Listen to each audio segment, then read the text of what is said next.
வணக்கம் வணக்கம் ஜெகன். முஸ்பாத் சொந்தங்களுக்கு வணக்கம். நாங்கள் இன்று பல விடயங்கள் தொடர்பாக பேச போகிறோம். அதில் நேற்றைய தினம் பாராளுமன்றத்தில் கயேந்திரகுமார் பொன்னம்பலம் அவர்கள் பல விடயங்களை பற்றி உரையாடியிருந்தார். அது தொடர்பான ஒரு காணொலியாகத்தான் இது இருக்க போகிறது. குறிப்பாக ஜூலை 23 நடந்த ஜூலை கலவரங்கள் சம்பந்தமாக நாங்கள் ஏன் இன்று கருப்பு ஜூலை தினமாக அதை அனுஷ்டிக்கிறோம் என்ற விடயங்கள் தொடர்பாக பேசுகிறோம். தமிழர்கள் ஏன் ஆயுதம் ஏந்தினார்கள் என்ற ரீதியில் அவர் தன்னுடைய உரையை ஆற்றியிருந்தார். 1983 ஆண்டு அளவில் இந்த கருப்பு ஜூலை கலவரங்கள் நடந்தது. இதில் சில மக்கள் எதிர்ப்பு தெரிவித்தாலும் சில சிங்கள மக்கள் ஆதரவும் தெரிவித்திருந்தார்கள் தமிழர்களுக்கு. குறிப்பாக வடக்கு கிழக்கை தாண்டிய கொழும்பு போன்ற பகுதியில் தமிழர்கள் அடித்து கொல்லப்பட்டார்கள். இதன் விளைவால் தான் தமிழர்கள் ஆயுதம் ஏந்தினார்கள் என்ற ரீதியில் அவர் சொல்லியிருந்தார்.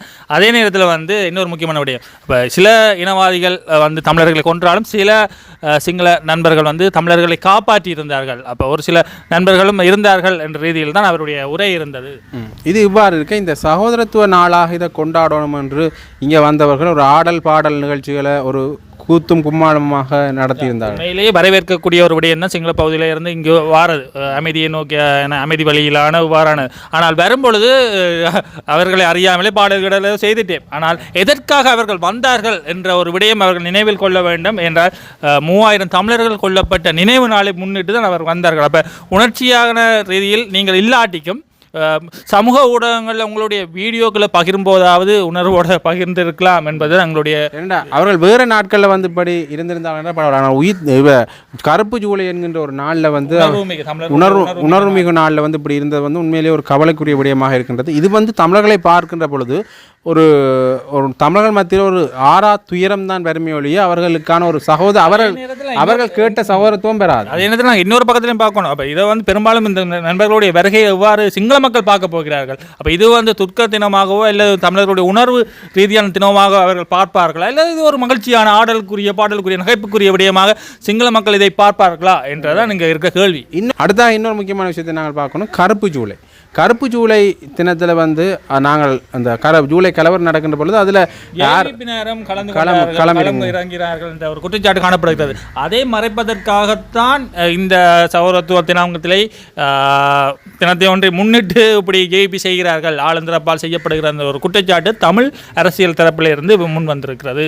அந்த அரசியல் தரப்பிலிருந்து முன்வைக்கின்ற விடயம் சம்பந்தமாக இப்போ நாங்கள் என்னத்தை பார்க்க போகிறோம்டா, இப்போ அதை மறைச்சி பிறகு சகோதரனை கொண்டாட போன்றாங்க என்ற கேள்வியும் எழுந்திருக்கிறது. சரி, இது இவ்வாறு இருக்க இன்னொரு முக்கியமான விஷயத்தை குரலற்றவர்களின் குரல் அமைப்பினுடைய தலைவர் ஹோமகன் அவர்கள் சொல்லியிருக்கின்றார்.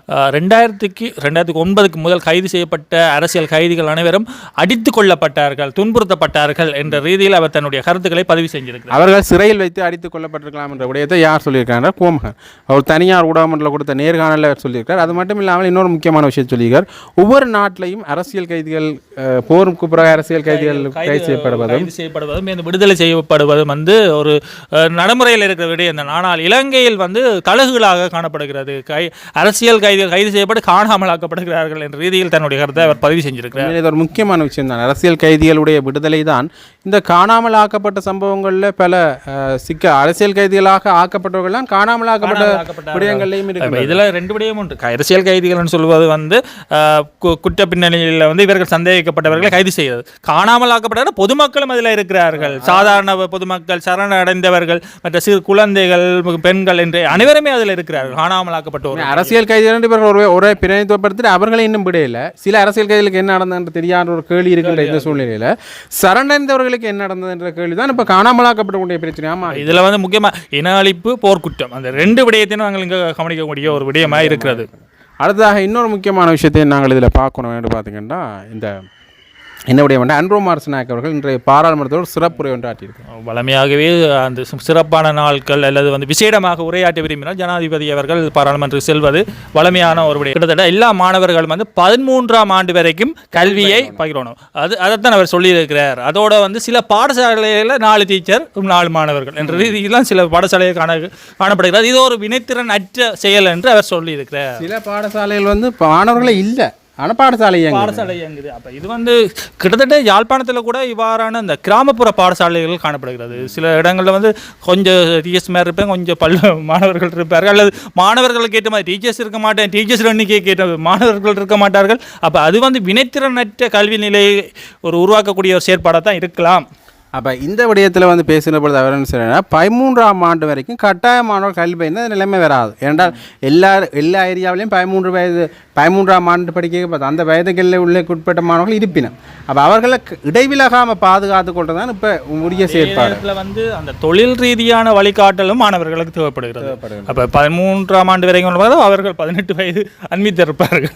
அப்போ அந்த இடங்களில் நாங்கள் வந்து பிள்ளைகளுடைய தொழில் ரீதியாக அடுத்த கட்ட நடவடிக்கைகளை நாங்கள் பார்க்கணும். ஏற்கனவே நாங்கள் இங்கே சாதாரண யூனிவர்சிட்டி முடிக்கிற டைம் நேரத்தில் வந்து இந்தியா போன்ற நாடுகளில் வந்து இப்போ 17-18 பட்டத்தை எடுத்துருவார்கள். பட்டம் எடுத்து 21-22 வயசில் டாக்டர் ஆயிடுவார்கள். 18 வயசுக்கு தான் இங்கே வரோம் யூனிவர்சிட்டிக்கு போகிறோம். அப்போ இவ்வாறான அந்த உலக நாடுகளோட போட்டியிடக்கூடிய ஒரு கற்றல் முறை வந்து உருவாக்கப்பட வேண்டும். ஆங்கிலேயர்கள் விட்டு சென்ற அந்த கல்வி முறைகளோட தான் நாங்கள் தொங்கி இருக்கிறோமா என்ற ரீதியில் அவர் தன்னுடைய உரைகளையும் சொல்லியிருந்தேன். மறைமுகமாக அவ்வாறான விடயங்களும் அதில் காணப்பட்டது. அடுத்து வந்து இன்னொரு முக்கியமான விஷயத்தையும் பார்க்கணும். பார்த்தீங்கன்னா இவர்களுடைய கல்வி திட்டத்தில் வந்து அப்படி பள்ளிக்கூடத்துக்கு 3 நாளுக்கு மேலே யாரும் பெறாட்டிக்கு அரசு அதிகாரிகள் நடவடிக்கை எடுப்பினோம்னு சொல்லியிருக்கேன். வெளிநாடுகளில் வந்து அதிகமாக காணப்படுகிறது. இப்போ 2 நாள் 3 நாள் பாடசாலை மாணவர்கள் வந்து போகாட்டிக்கு டக்குன்னு அங்கே போலீஸ் போவேன் நேராக ஸ்கூல் வந்து போலீஸ் ஸ்டேஷன் கிடைக்கும். போலீஸ் வந்து நேரடியாக பெற்றோரை போய் விசாரிக்கும் ஏன் வரையிலேன்னா அப்போ விசாரணையில் சரியான முறையில் பெற்றோர் பதிலளிக்கணும். அப்போ இது வந்து இந்த வளர்ச்சி கண்ட நாடுகளில் காணப்படுகிறது. இவ்வாறான முறை இங்கும் பெற வேண்டும் என்பதுதான் இங்கு முக்கியமான. அப்போ அடுத்தாக இன்னொரு முக்கியமான விடத்தை பார்க்கணும்டா அண்மையில் யார் கெரணி அமரசூரிய பேசியிருக்க 2 மணி மட்டும் பள்ளிக்கூடத்தை நேரத்தை கூட்ட போயணும்னு சொல்லியிருந்தேன்.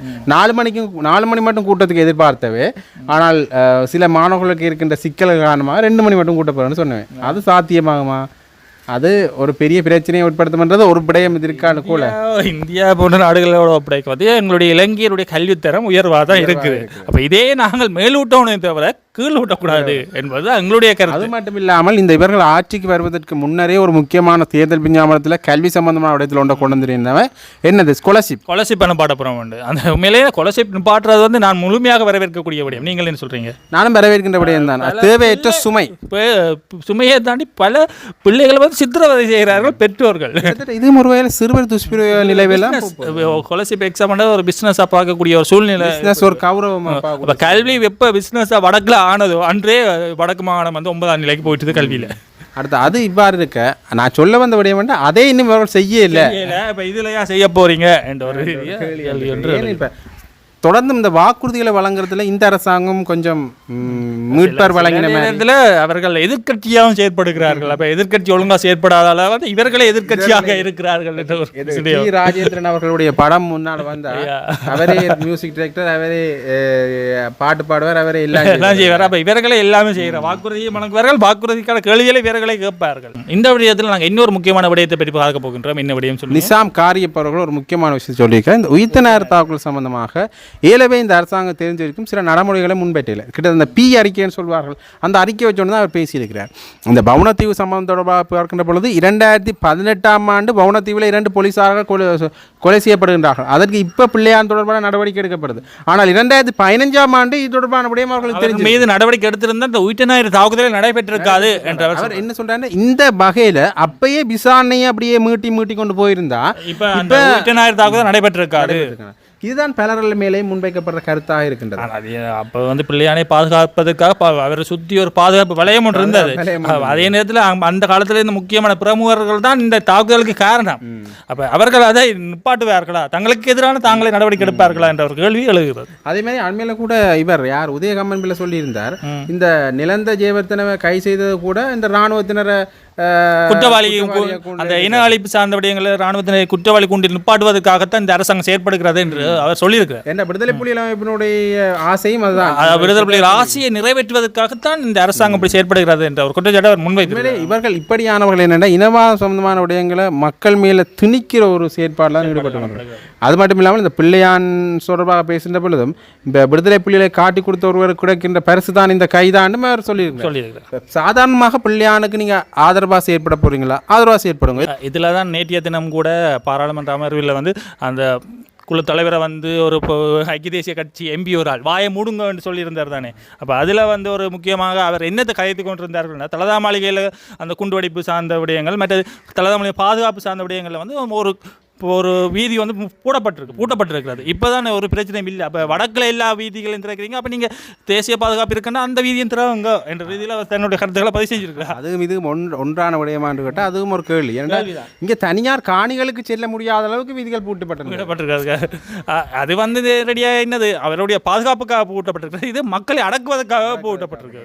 இப்போ அந்த வீதிகளும் கூட அண்மையில் கூட பலாலியில் விடுவிக்கப்பட்டால் அது 1000 ஸ்ட்ரிக்ட் வீதி விடுவிச்சா கையோட கோயிலுக்கு போகிறோன்னா அனுமதி எடுக்கணும், பக்கத்தில் நாட்டில் இந்தியாவுக்கு போகிற மாதிரி பாஸ் எடுத்துகிட்டு போகிற மாதிரி அப்படி நிறைய பிரச்சனைகளுக்கு மத்தியில் தான் எங்களுக்கு வீதிகள் திறக்கப்படுறது, காணிகள் விடுவிக்கப்படுறது. காணி விடுவிக்கப்பட்டாலும் வர்த்தமானி வரும், காணி அபகரிப்பு வரும், அதுக்கு எதிராக ஒரு ஆள் கேஸ் போடுவேன்.